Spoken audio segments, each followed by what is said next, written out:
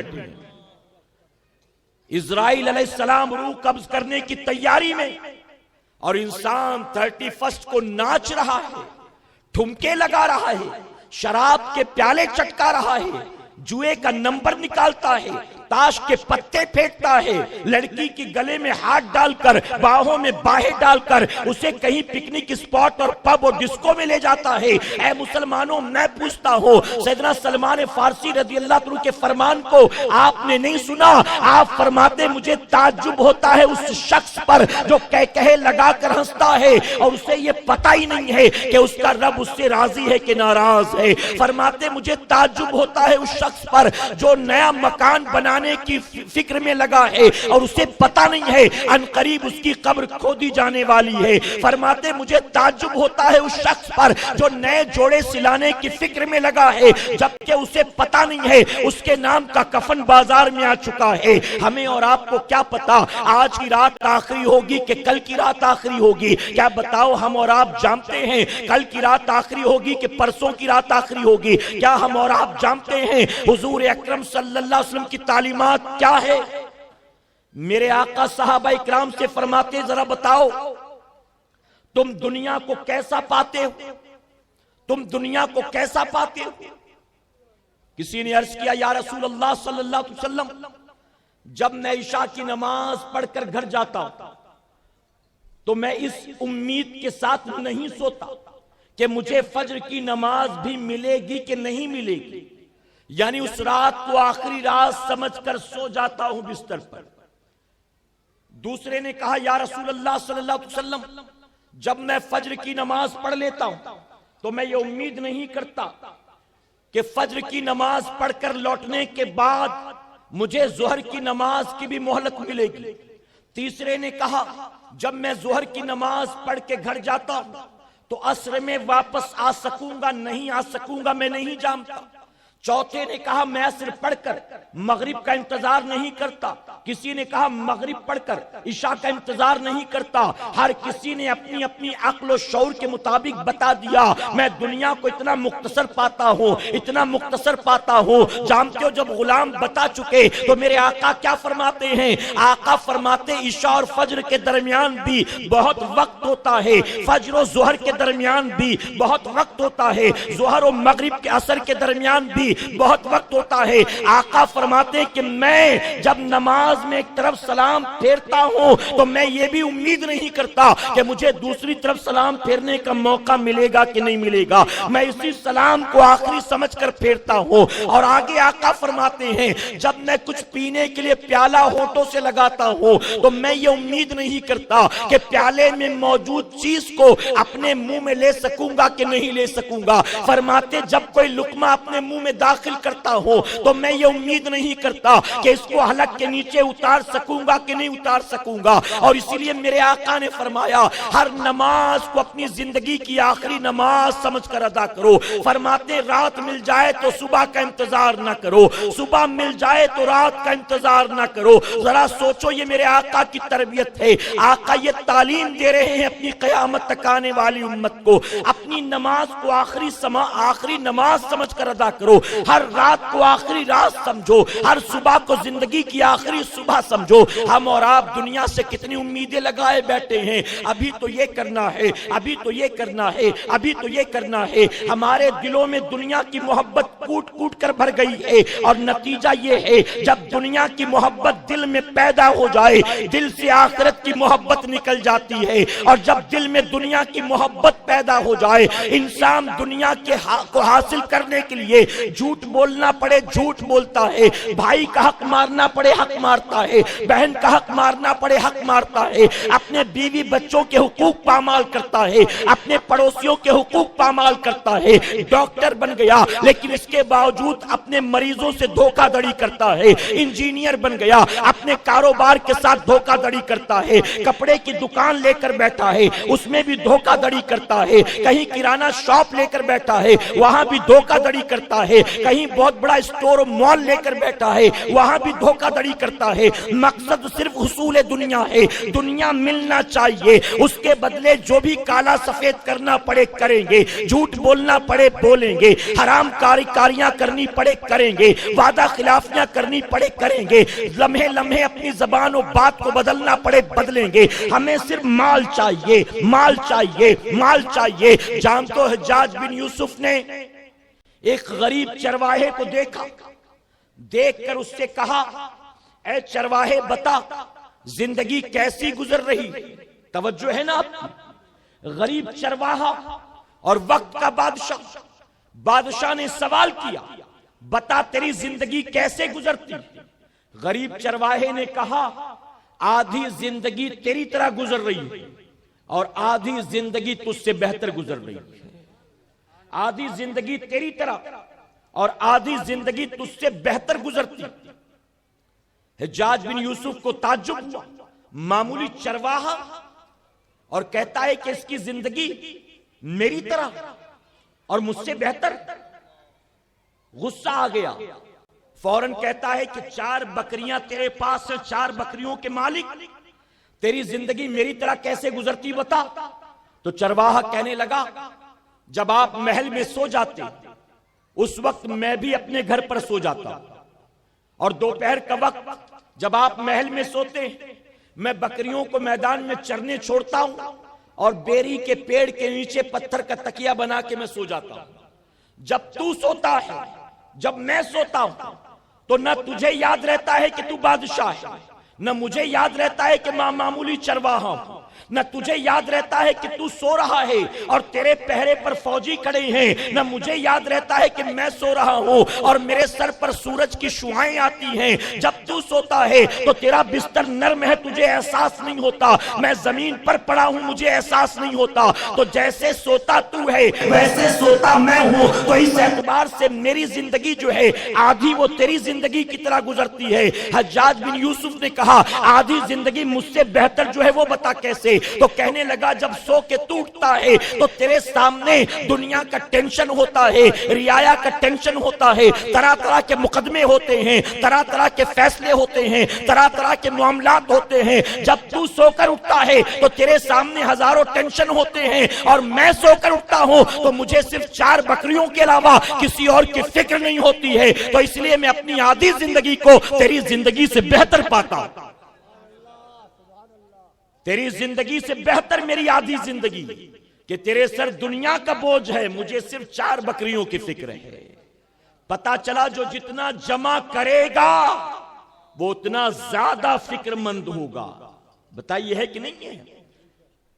جب ہمارے prime minister صاحب نے اچانک سرپرائز دیا پورے انڈیا کو, یہ کہہ کر کہ 12 بجے کے بعد 500 اور 1000 کی نوٹ بند ہو جائے, کس کو ٹینشن ہوا؟ بانگی صاحب کو, امام صاحب کو 2 کروڑ جمع کر کے رکھے تھے, خادم صاحب کو کہ 3 کروڑ جمع کر کے رکھا، اس کا کیا ہوگا؟ کس کو ٹینشن ہوا؟ ظاہر ہے اے مسلمانوں، ہمارے اور آپ کے جیسے غریب غربا کو ٹینشن نہیں تھا۔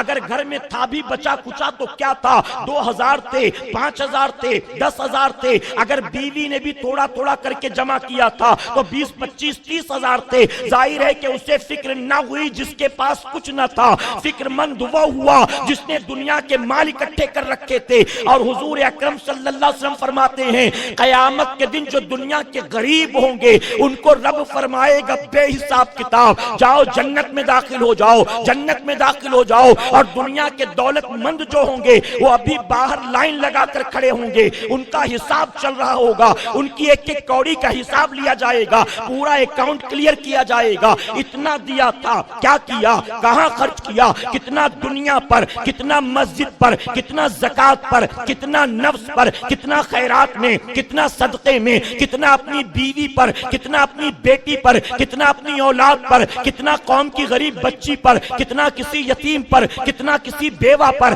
سارا اکاؤنٹ کلیئر کیا جائے گا۔ وہ عرض کریں گے مولا یہ ننگے بھوکے جن کے پاس کچھ نہیں تھا یہ بے حساب کتاب جنت میں جاتے ہیں، ہم نے تیری راہ میں دونوں ہاتھوں لٹایا تھا، ہم تو لائن لگا کر کھڑے ہیں، ہم نے دنیا میں خوب دیا تیرے نام پر، ہم لائن لگا کر حساب دیتے ہیں، اور جنہوں نے لیا تھا جن کے پاس کچھ بھی نہیں تھا وہ بے حساب کتاب جنت میں جاتے ہیں۔ تو جانتے ہو رب کیا فرمائے گا؟ رب فرمائے گا جنہیں دیا ہی نہیں ان سے حساب کیا لینا، تمہیں دیا تھا تو تم سے حساب بھی لیا جائے گا۔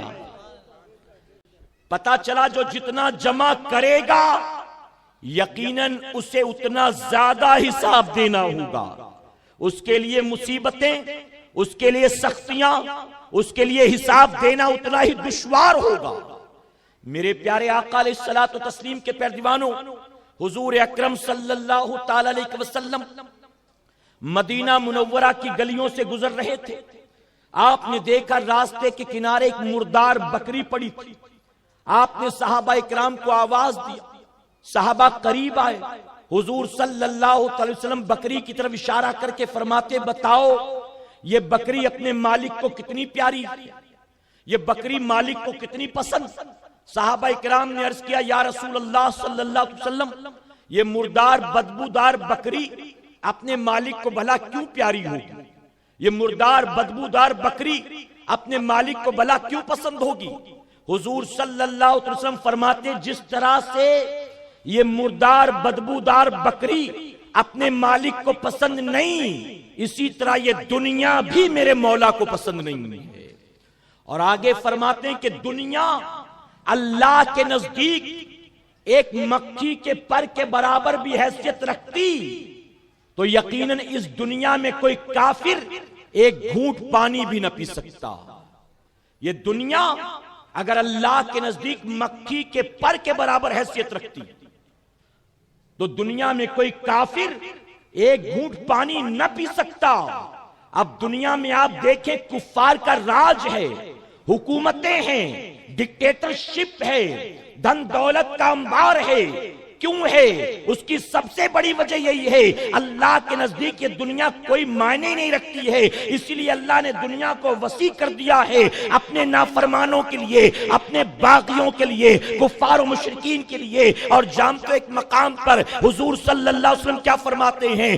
آپ فرماتے ہیں کہ اللہ تبارک تعالیٰ اپنی پیدا کردہ چیزوں میں جس چیز کو سب سے زیادہ ناپسند کرتا ہے وہ کچھ اور نہیں بلکہ یہ دنیا ہے۔ اپنی پیدا کردہ چیزوں میں جو سب سے زیادہ ناپسندیدہ چیز ہے، آپ دیکھیں اگر کوئی دنیا کا سائنٹسٹ، اگر کوئی دنیا کا انجینئر کوئی چیز بنا لے جائے تو اپنی بنائی چیز پر فخر کرتا ہے، یہ مشین میں نے بنائی ہے، یہ انجن میں نے بنایا ہے، یہ ڈیزائنر چیئر میں نے بنایا ہے، یہ جو کپڑا بالکل فٹنگ صحیح ہے یہ میں نے سلا ہے، فخر کرتے ہیں اپنی بنائی چیز پر۔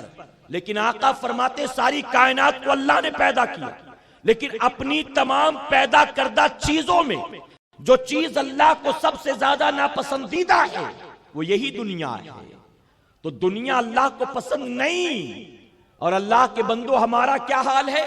ہائے دنیا، ہائے دنیا، ہائے پیسہ، ہائے پیسہ، دنیا ہمارے پاس ہو، اونچی عمارتوں میں رہنے کا شوق ہمیں ہے، اونچے عہدے حاصل کرنے کا شوق ہمیں ہے، اونچی ڈگریاں حاصل کرنے کا شوق ہمیں ہے، لوگوں سے عزتیں وصول کرنے کا شوق ہمیں ہے، در سرمایہ دولت و بینک بیلنس کا شوق ہمیں ہے۔ ہم دنیا میں سرمایہ چاہتے ہیں، عزت چاہتے ہیں، نوکر چاکر چاہتے ہیں، گاڑی بنگلے چاہتے ہیں، کوٹھیاں چاہتے ہیں، آرام دہ بستر چاہتے ہیں۔ اے سرکار مدینہ علیہ الصلوۃ والتسلیم کے پیر دیوانوں، جبکہ دنیا اللہ کو ہرگز پسند نہیں ہے، اور آقا فرماتے ہیں اللہ نے جب سے دنیا کو پیدا کیا ہے تب سے لے کر آج تک کبھی بھی اللہ نے دنیا کی طرف نظر رحمت نہیں فرمایا۔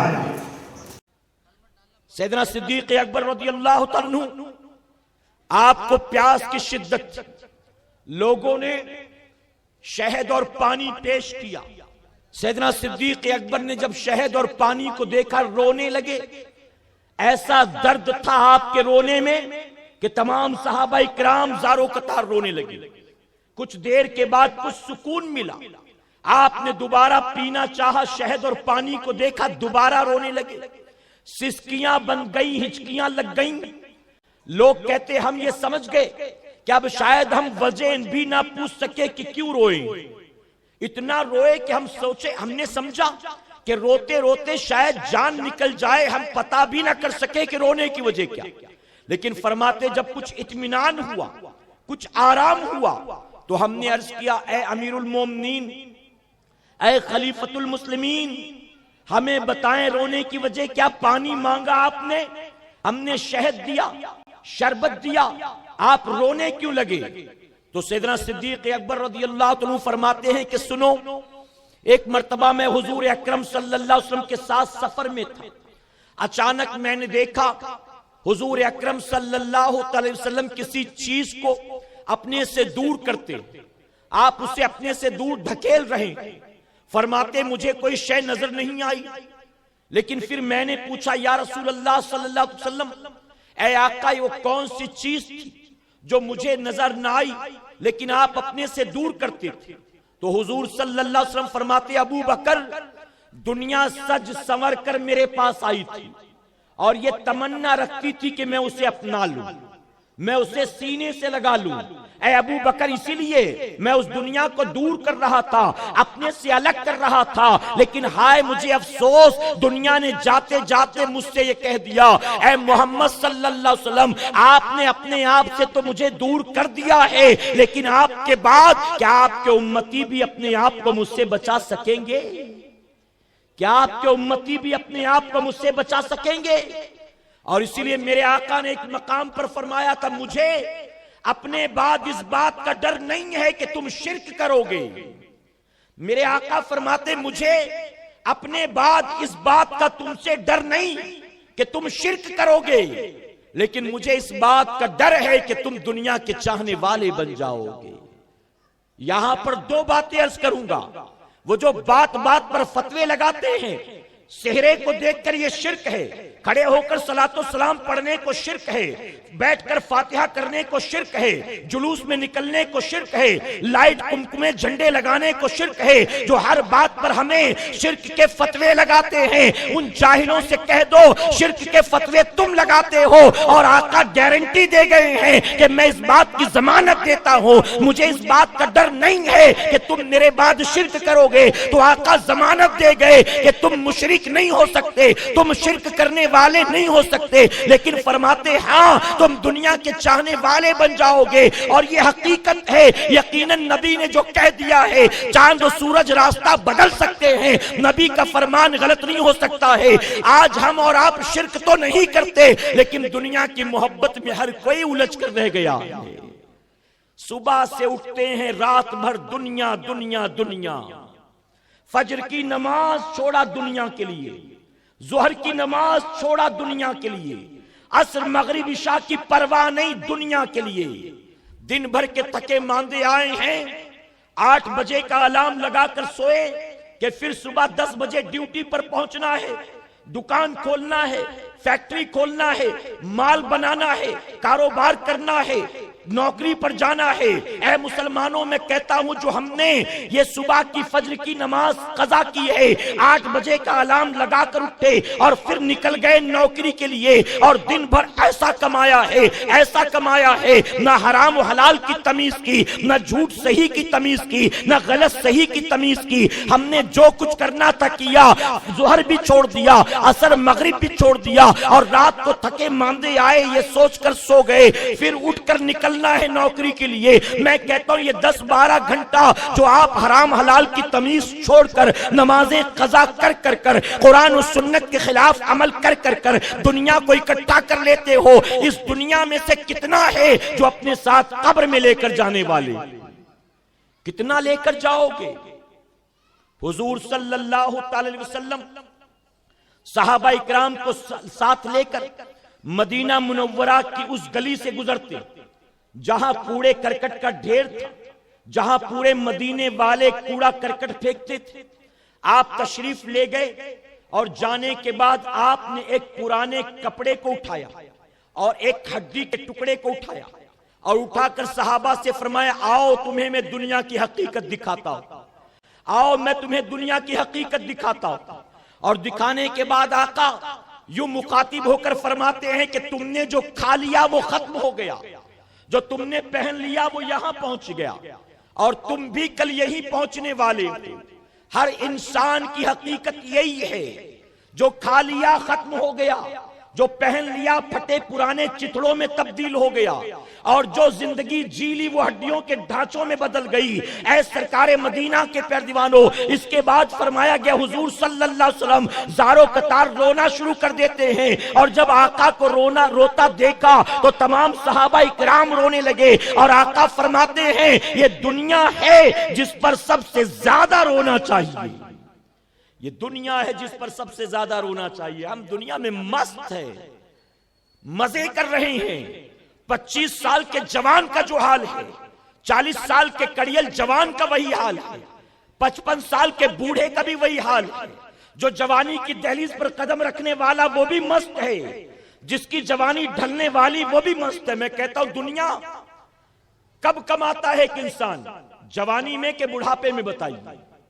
پوری جوانی جھونک دی تب جا کر اپنا مکان بنایا ہے، پوری جوانی جھونک دی تب جا کر 4 پیسے جمع کر لیے، پوری جوانی داؤں پر لگا دی، نہ بھوک دیکھا، نہ پیاس دیکھا، نہ دن دیکھا، نہ رات دیکھا، نہ سونا دیکھا، نہ جاگنا دیکھا، پوری جوانی کو چکی میں پیسا ہے تب جا کر سرمایہ دار بنا ہے، تب جا کر دولت مند بنا ہے۔ اور جب دولت مند بنا ہے تو دولت تو بڑی اکٹھا کر لی، اپنی جوانی کو قربان کیا اس دولت کو حاصل کرنے کے لیے، لیکن اب اس پوزیشن پر پہنچ گیا کہ ڈاکٹر کے پاس دوائیاں شروع ہو چکی ہیں، اب بن گولی کے نیند نہیں آتی، اب بن گولی کے کوئی غذا ہضم نہیں ہوتی، اب ڈاکٹر کہتا ہے بلڈ پریشر ہائی ہو گیا، نمک کھانا بند کر دیجئے، شوگر بھی ہائی ہو گیا، میٹھا کھانا بند کر دیجئے، عمر زیادہ ہو گئی، تیل مسالہ کم کر دیجئے۔ میں نے کہا پوری جوانی کو جھونکا ہے تو نے یہ جمع کرنے کے لیے، اور آج جب تو اس عمر کو پہنچا ہے نمک بھی نہیں کھا سکتا، تیل بھی نہیں کھا سکتا، جو جوان کھاتے ہیں تو نہیں کھا سکتا، جو غریب کھاتے ہیں وہ تو نہیں کھا سکتا، تو تو نے حاصل کیا کیا؟ پوری جوانی جھونک کر ہاتھ کچھ نہیں لگا۔ اسی طرح یاد رکھنا نہ دنیا ہاتھ آنے والی ہے اور نہ آخرت ہاتھ آنے والی ہے، اور وہ بڑے مزے میں ہیں جن کو دنیا غوث اعظم کے نام سے یاد کرتی ہے، وہ بڑے مزے میں ہیں جنہیں دنیا سلطان الہند کے نام سے یاد کرتی ہے، وہ بڑے مزے میں ہیں جنہیں دنیا قطب کوکن کے نام سے یاد کرتی ہے، وہ بڑے مزے میں ہیں جنہیں دنیا محبوب الہی کے نام سے یاد کرتی ہے، وہ بڑے مزے میں ہیں جنہیں دنیا صابر کلیری کے نام سے یاد کرتی ہے۔ یہ کون لوگ ہیں؟ یہ فاقہ کش لوگ ہیں، وقت کے درویش ہیں، وقت کے فقیر ہیں، ان کو آپ دیکھ لو۔ میں نے پچھلے بیان میں کہا تھا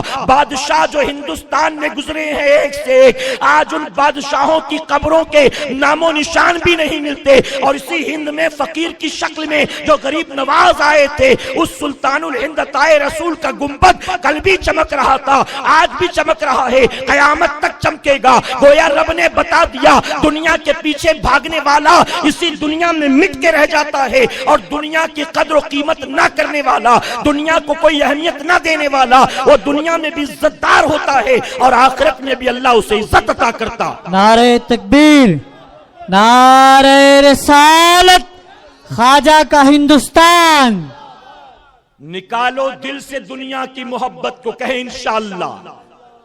مجھے بہت شرم آتی کہتے ہوئے، بچے کو نرسری سے، جونیئر سے، سینئر سے، فرسٹ میں، سیکنڈ میں، تھرڈ میں، 10th میں پہنچا دیا، 10th کے بعد کالج میں ایڈمیشن کرا دیا، کالج کے بعد کسی یونیورسٹی میں داخلہ کرا دیا، پھر اس کو ڈپلوما بھی دلا دیا، اس کو ڈگری بھی دلا دی، رشوتیں دے دے کر اچھی نوکری بھی لگا دی۔ لیکن میں کہتا ہوں اپنے بچے کو ڈگری ڈپلوما دلایا تھا، اس عہدے تک پہنچایا تھا، کس لیے بنایا تھا؟ یہ ساری محنتیں کیوں تھی؟ یہ صبح تیرا اٹھنا کیوں تھا؟ یہ ٹفن تیار کرنا کیوں تھا؟ یہ اسکول پہنچانا کیوں تھا؟ یہ بھاگ دوڑ کیوں تھی؟ اپنی اولاد کو کیا آخرت سنوارنے کے لیے ہم نے یہ سب کچھ کیا تھا؟ اسے نوکر بنانے کے لیے، اسے کسی کا غلام بنانے کے لیے ہم نے اتنی محنت کر کے، اتنا پڑھا لکھا کر اس کو اپنے جیسے انسان کا غلام بنا دیا۔ کاش ہم نے دنیا کی تعلیمات کے ساتھ ساتھ اپنی اولاد کو دینی تعلیمات بھی دی ہوتی، یقیناً ہمارا بچہ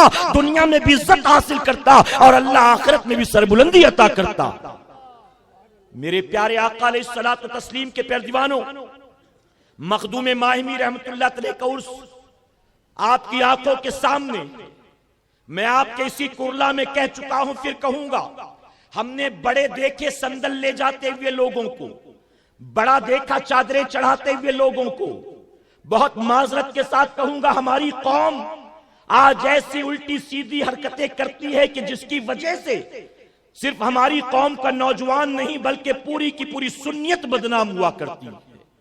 داڑھی منڈے، بے نمازی، آوارہ، چرسی، گنجیڑی، بات کرنے کی تمیز نہیں، بوڑھی ماں کی عزت نہیں، بوڑھے باپ کے ساتھ بات چیت کرنے کا شعور نہیں، نہ چھوٹوں پر شفقت ہے، نہ بڑوں کی عزت ہے، نہ ماں باپ سے محبت ہے، جنہیں بات کرنے کی تمیز نہیں آتی، راستے میں چلنے کا طریقہ نہیں آتا، نکلتے ہیں سندل لے کر، ہم بابا کا سندل لے کر جاتے ہیں، ہم بابا کا سندل لے کر جاتے ہیں۔ میں کہتا ہوں بتا جو کچھ سندل کے نام پر آج ہم اور آپ حرکتیں کرتے ہیں، کیا یہ چیزیں مخدوم ماہمی کو راضی کر سکتی ہیں؟ کیا یہ چیزیں سلطان الہند کو راضی کر سکتی ہیں؟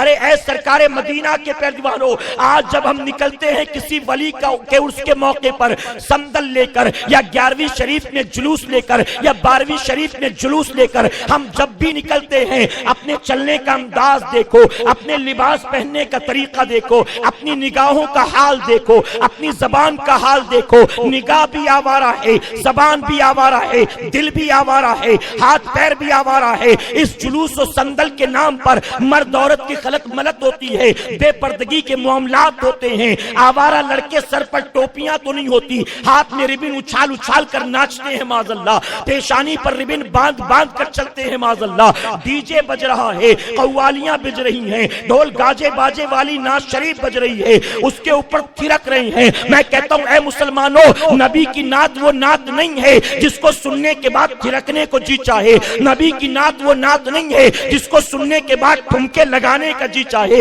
نبی کی نعت وہ نعت نہیں ہے جس کو ہاتھ اٹھا کر سننے کے بعد جھومنے کا جی چاہے، نبی کی نعت تو وہ نعت ہے حقیقی معنوں میں جس کو سننے کے بعد دل میں نبی کی محبت جوش مارتی ہے اور اللہ پیشانی کو سجدوں کی توفیق عطا کرتا۔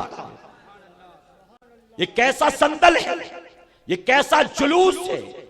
میں کہتا ہوں ماں باپ کو گالیاں دینے والے سال میں 1-2 بار نہیں، ہر دن جا کر مخدوم ماہمی کی چوکھٹ پر تو جھاڑو لگا، ہر رات جا کر ان کی چوکھٹ پر تو سر کو اپنے جھکا، ہر دن جا کر ان کی بارگاہ میں تو روزانہ پھول اور کپڑے کی چادریں چڑھا، لیکن آخرت میں تجھے اس کا صلہ کچھ نہیں ملے گا اگر 65 سال کی بوڑھی ماں سے تجھے بات کرنے کی تمیز نہیں آتی ہے، اگر بوڑھے باپ سے تجھے ادب کرنے کا سلیقہ نہیں آتا ہے۔ ہم نے دیکھا مائیں بستر پر پڑی سسکتی ہیں، بیٹا سلام نہیں کرتا، 3 دن سے بیمار پڑی ہے، بیٹا خیریت نہیں پوچھتا، بستر پر 1 ہفتے سے جسم تپتا ہے، دوا کے لیے نہیں لے جاتا، لیکن وہی ماں مر جائے تو جنازے میں سب سے آگے آگے روتے روتے چلتا ہے، ہمدردیاں بٹورتا ہے۔ اے مسلمانوں، میں کہتا ہوں یہ محبت کیا محبت ہے، یہ تو محض چھلاوا ہے، یہ تو محض دکھاوا ہے۔ جب تک زندہ تھی سلام کی توفیق نہ ہوئی اور مرنے کے بعد جنازے میں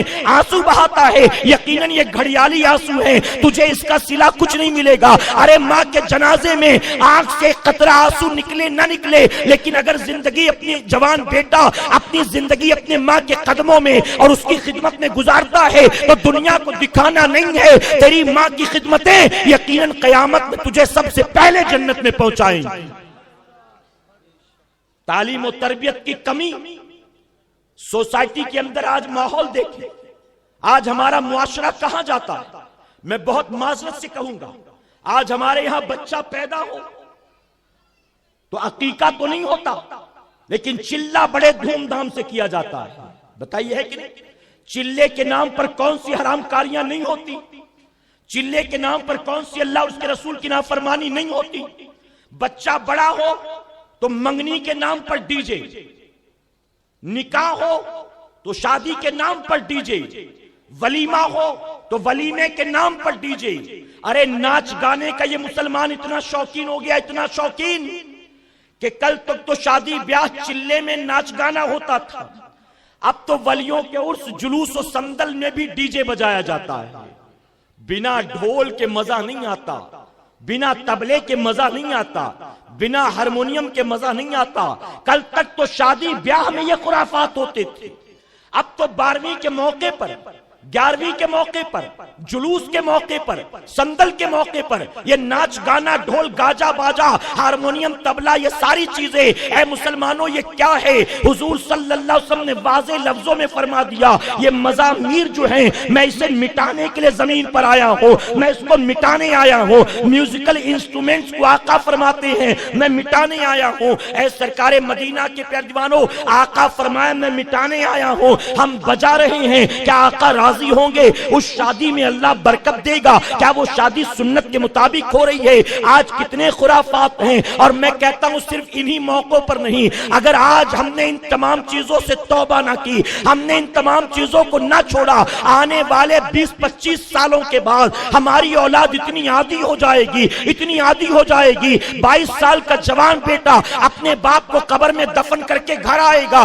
آنے کے بعد ڈی جے لگا کر بیٹھے گا، لوگ کہیں گے تجھے شرم نہیں آتی، تیرے باپ کا انتقال ہوا ہے اور آج تو ڈی جے بجاتا ہے؟ وہ کہے گا میں باپ کے غم میں ڈی جے بجاتا ہوں، خوشی میں تھوڑی نہ بجاتا ہوں، یہ تو باپ کے غم کو بھلانے کے لیے بجا رہا ہوں۔ جیسے ایک شرابی جو شراب کی لت پڑ جائے تو غم میں بھی شراب پینے کا بہانہ ہوتا ہے، خوشی میں بھی شراب پینے کا بہانہ ہوتا ہے۔ بچہ پیدا ہوا تو شراب پیے گا، مس کیریج ہو گیا تو شراب پیے گا، بچہ اسکول میں پاس ہو گیا تو شراب پیے گا، بچہ اسکول میں فیل ہو گیا تو شراب پیے گا، نوکری لگ گئی تو شراب پیے گا، انٹرویو میں فیل کر دیا گیا تو شراب پیے گا، کہیں رشتہ طے ہو گیا تو شراب پیے گا، رشتہ ٹوٹ گیا تو شراب پیے گا، کاروبار میں منافع ہوا تو شراب پیے گا، کاروبار میں نقصان ہوا تو شراب پیے گا۔ جب عادی ہو جاتا ہے کوئی آدمی تو اپنی لت کو پورا کرنے کے لیے صرف بہانے تلاش کرتا ہے، صرف مواقع تلاش کرتا ہے۔ اسی طرح آج جو عقیقے سے لے کر چلے سے لے کر ولیمے تک ڈول گاجا باجا کرتے ہیں، اگر آج انہوں نے توبہ نہ کی، اگر انہوں نے آج اس برائی کو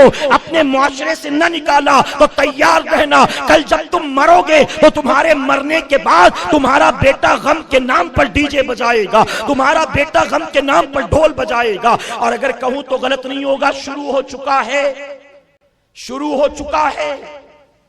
10 محرم امام عالی مقام کی شہادت کی تاریخ جسے عاشورہ کہتے ہیں، یہ وہ تاریخ ہے جس دن حضور اکرم صلی اللہ علیہ وسلم کے سارے کنبے کو آپ کے گھر کے ایک ایک افراد کو یزیدیوں نے بھوکا پیاسا رکھ کر کربلا کے تپتے صحرا میں ذبح کر دیا تھا۔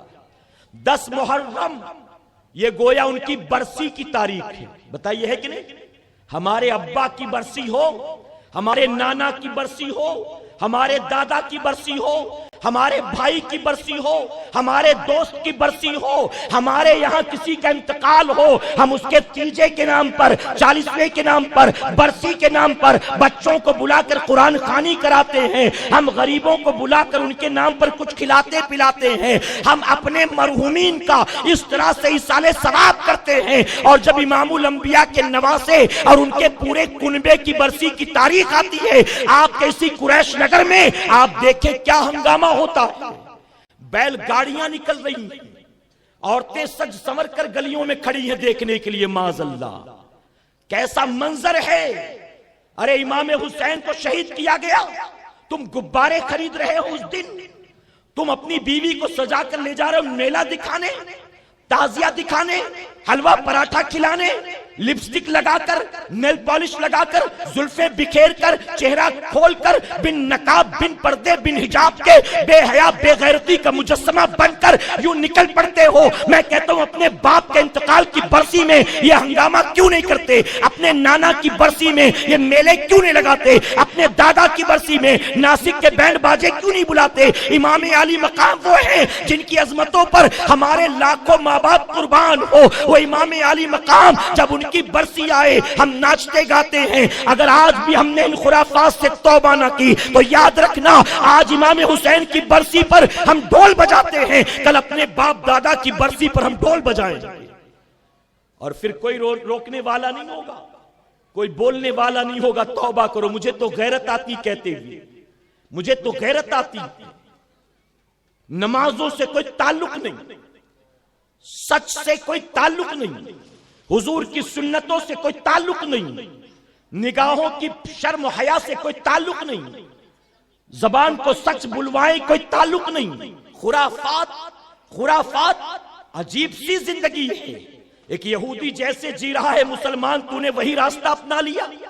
ایک عیسائی جیسے جی رہا ہے مسلمان، تو نے وہی راستہ اپنا لیا۔ وہاں بھی شراب کا دورہ، یہاں بھی شراب، وہاں بھی ننگا پر، یہاں بھی بے حیائی، وہاں بھی جھوٹ کا بازار گرم، یہاں بھی سچ بولنے والا کوئی نہیں، وہاں بھی گالی گلوچ کا ماحول، یہاں بھی گالیوں سے آپ نہ چاہو سننا تو بھی کان بچ نہیں سکتے، وہاں بھی ماں باپ کا احترام نہیں، یہاں ماں باپ کو عزت کی نظر سے دیکھنے کوئی تیار نہیں۔ کہاں جا رہے ہو؟ توبہ کر لو، توبہ کر لو۔ آخری بات عرض کروں گا، کل کی رات 31 دسمبر کی رات اگر جوان بیٹا باپ سے کہے، جوان بیٹی ماں سے کہے امی کیا تم کو مجھ پر بھروسہ نہیں ہے؟ بیٹا کہے ابا کیا تم کو مجھ پر بھروسہ نہیں ہے؟ تم کو لگتا ہے میں کہیں غلط جگہ جاؤں گا؟ ہم صرف دوست کے وہاں جمع ہو کر ٹی وی دیکھنے والے، ہم صرف ایک جگہ جمع ہو کر پارٹی کرنے والے، وہیں پر دوست نے دعوت دی ہے جمع ہو کر کچھ کھانے پینے والے۔ میں کہتا ہوں جوان بیٹا ماں باپ کے ساتھ دھوکہ دڑی کرے، جوان بیٹی ماں باپ کی آنکھ میں دھول جھونکنے کی کوشش کرے، ماں باپ اپنی اولاد سے کہہ دیں بیٹا کل جانا چاہے گا خوشی خوشی جانے دوں گا، لیکن آج کی رات تو تجھے کہیں نہیں جانے دوں گا۔ اس کی رات کی آج کی وجہ کہ آج کی رات دنیا میں کیا کچھ ہوتا ہے ہم اتنے اندھے بہرے تو نہیں ہے کہ ہمیں خبر نہیں ہے۔ آج کی رات تو میں تجھے جانے نہیں دیتا، منہ لٹک جائے تو لٹکنے دو، اگر دو باتیں سنائے تو سن لو، اگر وہ اکڑتا ہو تو اکڑنا بھی برداشت کر لو، اگر وہ جھڑکتا ہو تو جھڑکنا بھی برداشت کر لو، لیکن پوری طاقت لگا کر روکو اپنی بیٹی کو، روکو اپنے بیٹے کو، کل کی رات انہیں نہ جانے دینا، ورنہ جانتے ہو کیا ہوگا؟ حضور صلی اللہ علیہ وسلم فرماتے ہیں اولاد شادی کے لائق ہو جائے اور ماں باپ اس کا نکاح نہ کرائیں تو وہ جتنے بھی گناہ کریں گے وہ سارا گناہ ماں باپ کے نام اعمال میں بھی لکھا جائے گا۔ جوان بیٹی عمر تھی نکاح کی، لیکن آپ نکاح پڑھنے میں اچھی ہے خوب پڑھائیں گے، پڑھائی میں اچھی خوب پڑھائیں گے، پڑھاتے رہے، 18 کی ہوئی، 20 کی ہوئی، 22 کی ہوئی،